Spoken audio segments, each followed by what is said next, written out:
Senhor. Como vocês estão? Espero em Cristo que todos estejam bem e animados, tendo a firme confiança de que maior é o que está em nós do que o que está no mundo. Sendo assim, deixo para cada um de vocês um versículo da palavra de Deus que está em Romanos 15, 13. E o Deus da esperança encha vocês de toda alegria e paz na fé que vocês têm, para que sejam ricos de esperança no poder do Espírito Santo. Amém? Damos graças a Deus por nos permitir desfrutar de mais uma escola bíblica dominical, a melhor escola do mundo. Na aula de hoje nós iremos terminar o capítulo 9 de Atos e depois nós iremos para o capítulo 10. Então, o tema escolhido foi de Paulo a Pedro. Após relatar a conversão de Paulo, Lucas volta sua atenção para Pedro. No começo da perseguição da igreja, os apóstolos julgaram prudente permanecer em Jerusalém, como está escrito em Atos 8. Mas agora, com a igreja desfrutando um tempo de paz, sentiram-se livres para deixar a cidade. É dessa forma que Pedro inicia seu ministério itinerante, pregando o evangelho e visitando os santos.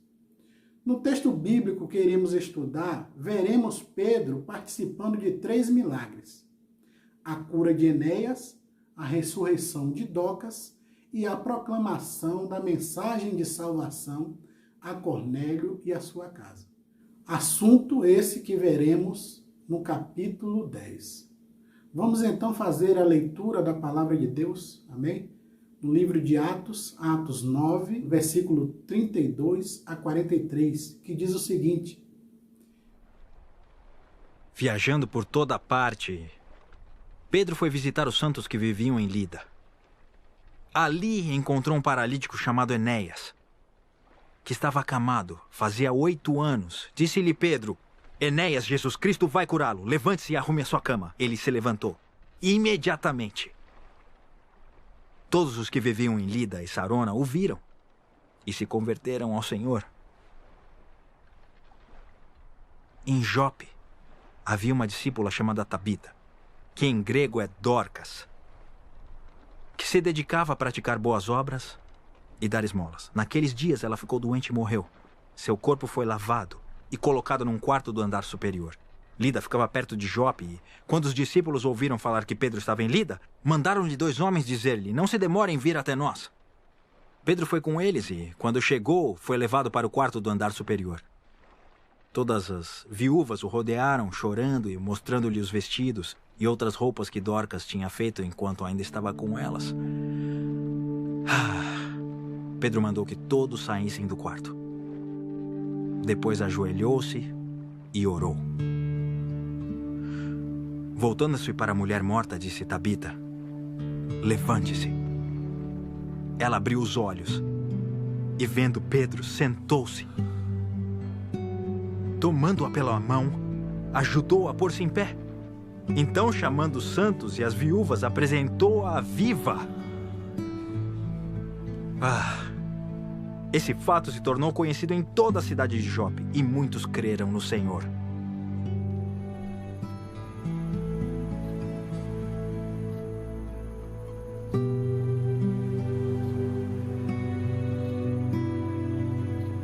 Pedro ficou em Jope durante algum tempo com um curtidor de couro chamado Simão. Que Deus aplique a porção da sua palavra em nossos corações, amém? Vamos orar agradecendo a Deus? Pai querido e soberano, meu Deus, nós queremos, ó Pai, te agradecer por mais este dia, ó Deus, que o Senhor nos concede. Este dia, ó Deus, que podemos abrir os olhos de contemplar as tuas maravilhas e saber que o Senhor nos oportunou mais um dia para estarmos na tua presença e aprendermos mais de ti. Deus, que o Senhor possa estar conduzindo essa escola bíblica dominical, segundo o teu querer e a tua vontade, Que tudo, ó Deus, seja para a honra e glória do teu nome. Receba, ó Deus, todo louvor e adoração. E que o Senhor, ó Deus, possa tocar no íntimo dos corações. Que haja entendimento, ó Deus, haja prazer em conhecer mais a Ti e continuar a conhecer. Obrigado, Deus, por tudo. Continue, ó Deus, a falar aos nossos corações. Dai-nos um dia, ó Deus, debaixo da Tua presença. Em nome de Jesus que nós te pedimos e te agradecemos. Amém. Amém? A cura de Enéas, paralítico que havia 8 anos jazia de cama, foi algo maravilhoso. Pedro disse: Enéas, Jesus Cristo te cura. Levanta-te e arruma o teu leito. Ele imediatamente se levantou. De maneira ainda mais nítida que a cura do mendigo aleijado em Atos 3, Jesus aqui é imediatamente destacado como o verdadeiro e único doador de cura. Pela autoridade do seu nome, Cristo ressurreto restabeleceu Enéas completamente. A cura foi instantânea. O homem conseguiu levantar e arrumar sua cama. Tornou-se um milagre abundante, pois todos aqueles que viram este fato extraordinário em Lida e em Sarona converteram-se ao Senhor. O trecho de Atos, que está no capítulo 9, de 36 a 43, registra outro milagre extraordinário, a ressurreição de Dorcas, Tabita, que quer dizer gazela. Mulher notável pela prática de boas obras e ofertas de esmolas. Integralmente dedicada à beneficência e a ajudar o próximo. Ela cuidava especialmente das viúvas. Essa notável serva do Senhor adoeceu e morreu. E os irmãos colocaram seu corpo no cenáculo. Até então, não havia registrado de que um apóstolo tivesse sido usado por Deus para a ressurreição de mortos. E isso mostra a fé e a confiança dos crentes de Jope em mandar buscar Pedro em Lida. Pedro chegou e ordenou que as pessoas que estavam chorando e lamentando saíssem do quarto, pois o milagre que estava prestes a acontecer não era um espetáculo. Colocando-se de joelho, Pedro orou e, voltando-se para o corpo, disse: Tabita, levanta-te. Ela abriu os olhos e, vendo a Pedro, sentou-se. Ele, dando-lhe a mão, levantou-a e chamou os santos, especialmente as viúvas, apresentando-a viva. Que diferença fundamental em relação às práticas feiticeiras e milagreiras de cunho ocultista. Aqui não são sussurradas fórmulas mágicas, não cita nenhum nome misterioso, nem se realizam estranhas benzeduras. Emite-se uma ordem cordial e espera-se com fé que esta ordem, possível como tal, seja cumprida pela ação de Deus. Assim como a cura de Enéas, a ressurreição de Dorcas atraiu a atenção do povo. E muitos creram em Jesus Cristo.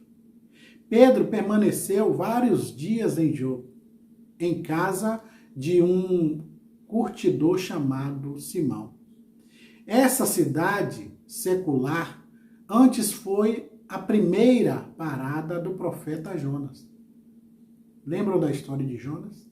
Foi também em Jope que Deus constrangeu Pedro a ir à casa do gentil Cornélio para que pregasse o evangelho. Essa mesma linha de pensamento, Justo Gonzalez afirma que o fato da visão de Pedro acontecer em Jope é relevante e significativo, pois foi ali que Jonas, chamado por Deus para ir a Nínive, tomou um navio para a direção oposta, Tarsis. O verdadeiro nome de Pedro é Simão, filho de Jonas. Agora, esse Simão, filho de Jonas, como o Jonas anterior, e na mesma cidade de Jope, houve o chamado para avançar além dos limites do povo de Israel. O capítulo 10 de Atos trata uma das mais importantes conversões da história. No capítulo 9, vimos a conversão de um perseguidor implacável, que foi Paulo. No capítulo 10, vemos a conversão, ou melhor, veremos a conversão de um homem piedoso. Essas foram as duas mais importantes conversões retratadas no livro de Atos. Entre elas, vemos 2 milagres, a cura do paralítico Enéas e a ressurreição de Dorcas. Ambos os milagres operaram pelo poder de Jesus. Foram sinais da salvação de Jesus e ressurreição na glória de Jesus. No capítulo 9 de Atos, vimos o grande milagre de um paralítico andar. O milagre ainda maior, o de uma morta ressuscitar. Mas no capítulo 10 veremos o maior de todos os milagres, a conversão de um homem a Jesus. Pedro havia respondido ousadamente aos desafios da doença e da morte. Titubeia diante do desafio da discriminação racial e religiosa. Porém, à vista das evidências inconfundíveis, Pedro entra na casa de um gentil e compartilha com todos o evangelho. Concordo com Warren Wiersbe quando diz que o capítulo 10 é crucial para o livro de Atos, pois relata a salvação dos gentios. Vemos Pedro usando a chave do reino pela terceira e última vez. Ele havia aberto a porta para a fé dos judeus e também dos samaritanos. E Deus estava usando para conduzir os gentios à comunhão cristã. Amém? O nosso tema agora é a conversão de Cornélio, um soldado graduado. Havia em Cesareia um homem chamado Cornélio, centurião do regimento conhecido como italiano. Ele e toda a sua família eram religiosos e tementes a Deus. Dava muitas esmolas ao povo e orava continuamente a Deus. Certo dia, por volta das 3 horas da tarde, ele teve uma visão. Viu claramente um anjo de Deus que se aproximava dele e dizia: Cornélio! Atemorizado, Cornélio olhou para ele e perguntou: O que é, Senhor? O anjo respondeu: Suas orações e esmolas subiram como oferta memorial diante de Deus. Agora, mande alguns homens a Jope para trazerem um certo Simão, também conhecido como Pedro, que está hospedado na casa de Simão, o curtidor de couro que fica perto do mar. Depois que o anjo que lhe falou se foi, Cornélio chamou 2 dos seus servos e um soldado religioso dentre os seus auxiliares. E contando-lhes tudo o que tinha acontecido, enviou-os a Jope. Vamos ver agora alguns destaques sobre a vida deste homem, sobre a vida de Cornélio, como já lemos no capítulo 10 de Atos. Destacamos aqui 7 fatos importantes acerca de Cornélio. Em primeiro lugar, quanto à sua profissão, Cornélio era um soldado graduado. Cornélio era um centurião romano, destacado em Cesareia, cidade edificada por Herodes o Grande, cidade que está situada às margens do mar Mediterrâneo. Ali se encontrava o quartel-general do governo romano na Palestina, ou seja, o centro governamental para a administração romana na Judéia. Simon Kistemaker observa que Cesareia era conhecida originalmente como Torre de Estratos, que César Augusto deu a Herodes o Grande no ano 30 a.C., que por sua vez Herodes quis agradar a César Augusto e deu à cidade o seu nome, Cesareia. Faremos aqui uma breve pausa deste assunto para esclarecer algumas dúvidas, tipo, quem foi César Augusto e quem foi Herodes o Grande? para que possamos ter um melhor entendimento da história de Cornélio. Quem era César Augusto, então? César Augusto foi um imperador romano, datado de 63 a.C. a 14 d.C. Sob seu governo, Roma se firmou como um poderoso império e teve um enorme crescimento cultural e comercial. Júlio César, seu tio e antecessor, havia ampliado os limites do que era um império romano de fato e se tornara o primeiro governante absoluto de Roma. No entanto, o Império de Roma não havia sido oficialmente declarado até que o seu sobrinho Otaviano, que é o mesmo César Augusto, assumisse o poder em 27 a.C. Otaviano era filho de Caio Otávio e Ácia, cuja mãe era Júlia, irmã de Júlio César. Otaviano tinha 30 anos de idade quando seu tio foi assassinado. Embora César houvesse nomeado Otaviano como seu sucessor, o jovem encontrou oposição tanto dos aliados do seu tio como dos seus rivais.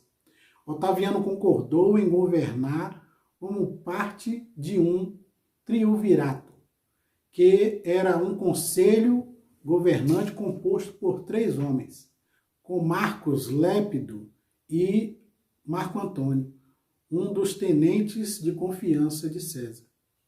Esse triunvirato, por sua vez, defrontou-se com uma guerra civil movida por Caio Cássio e Marcos Júnior Bruto, 2 dos conspiradores do assassinato de César, que pretendiam restabelecer a República. Após derrotar os rebeldes, o triunvirato dividiu o poder geograficamente. A Europa ficou sob o comando de Otaviano, a África nas mãos de Lépido e o Egito foi para Marco Antônio. No Egito, onde a monarquia local estava sujeita ao governo romano, Marco Antônio estabeleceu o seu poder na cidade de Alexandria, aonde se apaixonou pela rainha egípcia Cleópatra, que era a sua amante. Com frequência, Marco Antônio dava presentes generosos a Cleópatra, o que provocou uma série de boatos, segundo os quais ele pretendia dar a própria Roma como presente. Quando esses rumores chegaram aos ouvidos de Otaviano, ele ficou enfurecido e imediatamente declarou guerra a Marco Antônio. Os 2 lados se enfrentaram na Batalha de Ácio, em 31 a.C., e o exército de Marco Antônio e Cleópatra levaram a pior. Com isso, eles decidiram fugir para o Egito com o que restara das suas tropas e com Otaviano em seu encalço. Sentindo que a derrota era iminente, Marco Antônio e Cleópatra suicidaram-se em 30 a.C. Otaviano retornou a Roma em 29 a.C. e se declarou imperador romano. Assumiu o nome de César Augusto. Sob o seu governo, o Império Romano tornou-se uma monarquia austera e com controle centralizado. Com ele, também a língua latina e o alfabeto romano tornaram-se padrão para toda a Europa. Embora Roma já fosse um império, antes de Otaviano tornar-se César Augusto, coube a ele proclamar o Império Romano. Foi ele também quem governava durante o período em que a Pax Romana, que quer dizer a paz romana, reinou em todo o mundo conhecido. Bem, esse foi um pequeno relato, um resumo sobre a vida de César Augusto. Agora nós iremos falar um pouco da vida de Herodes. O rei Herodes foi um monarca dos judeus entre os anos de 37 a.C. a 4 a.C. Ele também é conhecido como Herodes o Grande ou Herodes I. Herodes ficou marcado na história por ser uma pessoa sanguinária e um rei odiado pelo povo. Foi ele quem mandou executar os meninos recém-nascidos de Belém, que está lá em Mateus capítulo 2. Mas quando se pergunta sobre quem foi Herodes, é necessário saber que existem diferentes Herodes citados na Bíblia. Todas as pessoas que tiveram este nome eram descendentes de Herodes o Grande. Ele teve muitos filhos e netos, fruto de seus casamentos com várias esposas, sendo o progenitor de um grande clã. Portanto, para falarmos sobre a história do rei Herodes, precisamos definir qual deles estamos falando. Iremos considerar apenas os principais descendentes de Herodes o Grande. Isso nos ajudará a entender quem é quem entre os Herodes citados na Bíblia. Herodes Filipe I era filho de Herodes com Mariamne, a Betusiana. Ele casou-se com Herodias, filha de Aristóbulo, seu meio-irmão. Com Herodias, ele foi pai de Salomé, citada indiretamente nos evangelhos. Foi ela quem pediu a cabeça de João Batista sob a influência de sua mãe. Está lá em Mateus 14:6, Marcos 6, 22 e 28 e Lucas 3, 19. Herodes Arquelau era o filho mais velho de Herodes o Grande, com Maltace, a samaritana. Ele reinou por pouco tempo no lugar de Herodes, Lucas 2, 22. Depois foi exilado por Roma em aproximadamente o ano 6 depois de Cristo. Muitos consideram Herodes Arquelau como o mais odiado entre todos os herdeiros de Herodes. Herodes Antipas era o filho mais novo de Herodes com Maltace. Ele também é conhecido como Herodes o Tetrarca. Ele casou-se com Herodias, a esposa do seu meio-irmão, Herodes Filipe I. Herodes Antipas é mencionado no Novo Testamento com destaque. Ele governava sobre a Galileia e a Pérea nos tempos de Jesus. Foi ele quem aprisionou e executou o profeta João Batista, Marcos 6, versículo 14 a 28.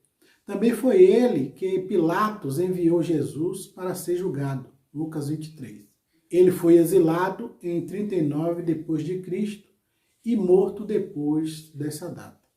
Herodes Filipe II era provavelmente aquele que ficou conhecido como Filipe o Tetrarca. Era filho de Herodes o Grande com Cleópatra de Jerusalém. Não confundam com a Cleópatra do Egito.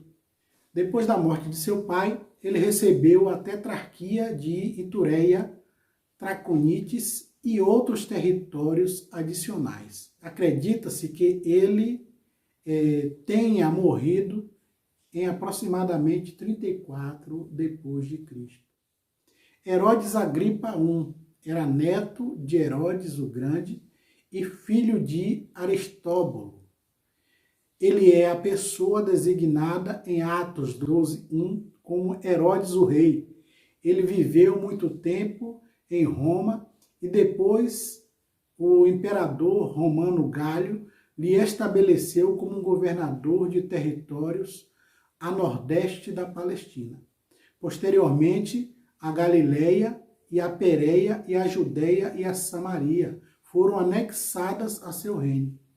Ele foi responsável por perseguir os apóstolos nos primeiros anos da igreja primitiva. O ano estimado de sua morte é 44 depois de Cristo.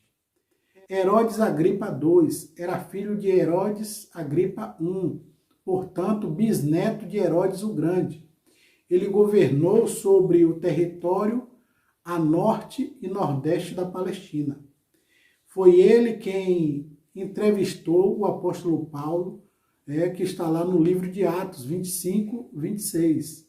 Ele foi o último da dinastia de Herodes e provavelmente morreu no final do primeiro século. O reinado de Herodes. Apesar de ter recebido o título de rei dos judeus, Herodes precisou enfrentar 3 anos de luta para consolidar sua posição. Depois de cercar Jerusalém com o apoio de tropas romanas, ele conseguiu matar Antígono. Com a morte de Antígono, os judeus nacionalistas perderam a esperança de independência e o país foi finalmente subjugado. Até aproximadamente 31 a.C., Herodes tinha uma posição fragilizada.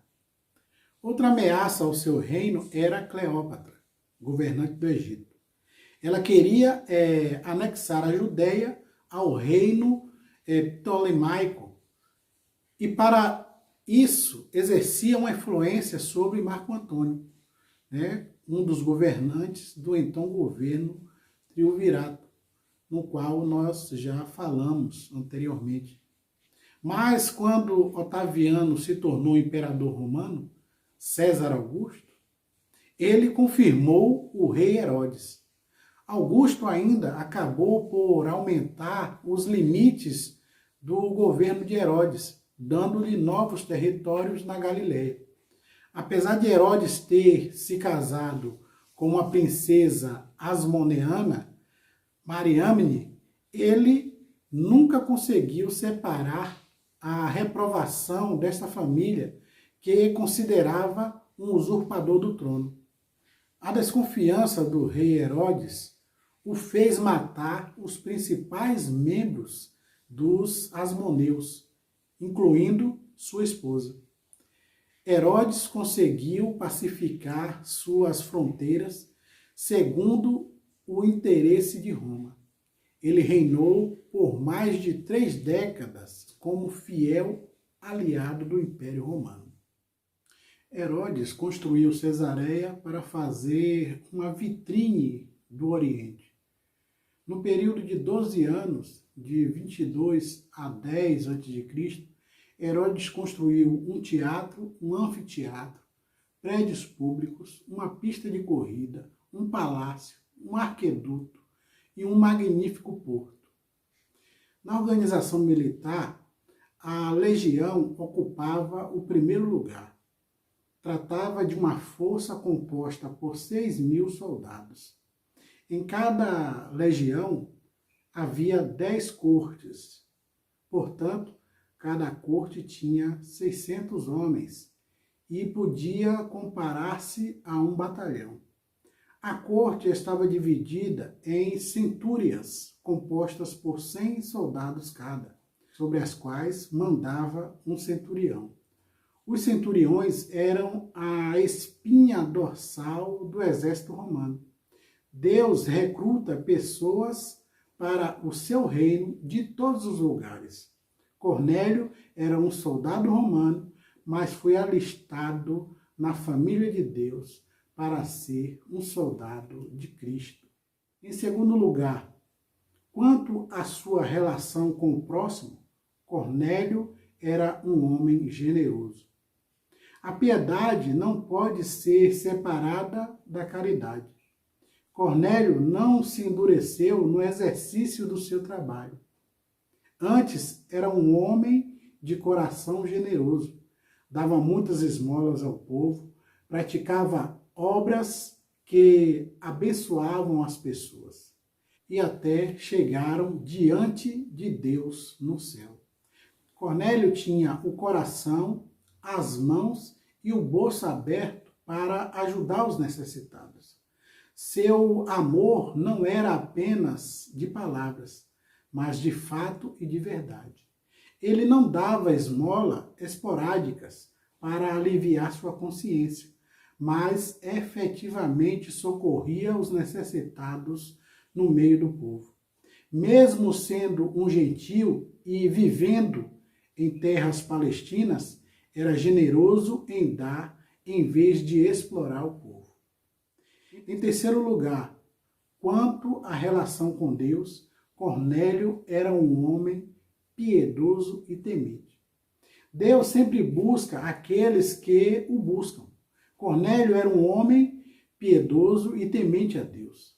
Abandonou a religião ancestral dos romanos com os seus muitos deuses e ídolos, cansou-se do politeísmo e da idolatria de seu povo, deixou os muitos deuses romanos e voltou para o Deus vivo. Cornélio era um prosélito, abraçou a fé judaica e passou a acreditar em Deus. Rompeu com sua religião, com seus deuses e seus cultos. Sua teologia havia mudado e a sua vida exterior também. Quarto lugar, quanto à sua vida devocional, Cornélio era um homem de oração. Cornélio era um homem que tinha uma vida intensa de oração. De contínuo orava a Deus. Suas orações subiam ao Senhor. Cornélio era um homem conhecido na terra e conhecido no céu. Não só tinha abandonado seus deuses, mas tinha agora a necessidade de ter comunhão com o Deus vivo. Sua vida de oração era abundante. Ele falava com Deus continuamente e tinha fome de Deus. Foi na hora nona de oração que o Senhor lhe enviou um anjo. Em quinto lugar, quanto à sua família, Cornélio era um líder exemplar. Cornélio não era um líder eficaz apenas fora de casa, mas também e sobretudo dentro de casa. Possuía autoridade com seus soldados e também com seus familiares. Era um homem íntegro, de vida exemplar dentro do seu lar. Liderou sua casa para buscar a Deus e ser uma família piedosa e temente a Deus. Era o sacerdote do lar. Muitos homens têm medalhas fora dos portões, mas fracassam dentro do lar. Cornélio era um líder dentro e fora de casa. Sua vida era bela por fora e por dentro. Ele não vivia de aparência. Era um homem coerente e íntegro. Sexto lugar, quanto ao seu testemunho, Cornélio era um homem de influência. Cornélio liderou espiritualmente sua família. Também influenciou espiritualmente alguns dos soldados que estavam sob a sua autoridade. Tinha bom testemunho de toda a nação judaica.